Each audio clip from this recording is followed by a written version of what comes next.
いいよ。おはよう。おはようじいさん集まって。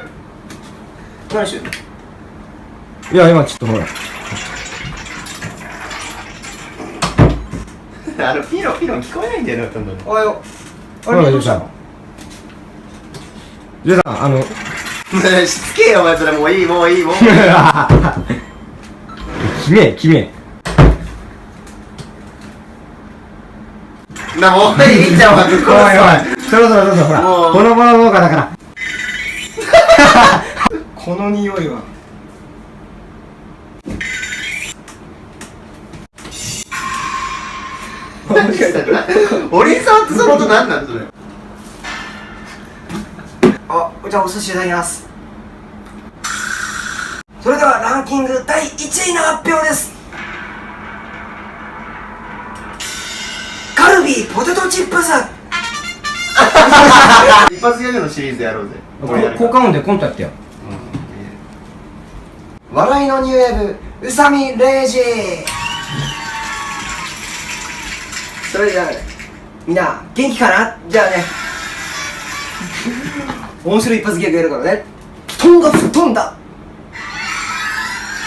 いや、間違えてるでしょ。大晦日に、味噌か。くせえ。猫が寝転んだ。パンですパン。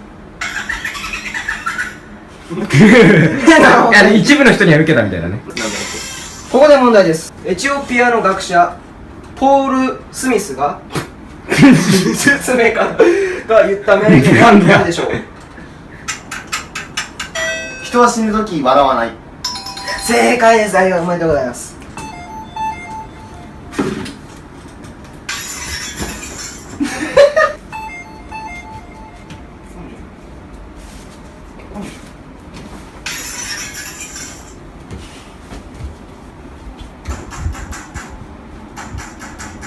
ここないの。裏から回るか。開いたんかよ。朝起きた時。あ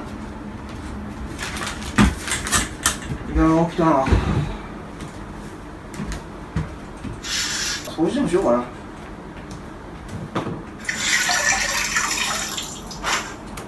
まいな。そうこれ。飯でも食うか、そろそろ。そこ扉の目の前だけどね。止まった。いつの状態でパンに出たんだよ。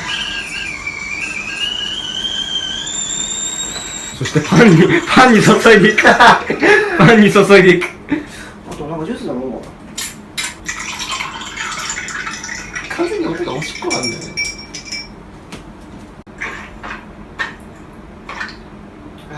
ノック。絶対借金取れるのにこれ来たら。はい。何来たんだよ、今、完全に。ガン無視じゃん。危ない。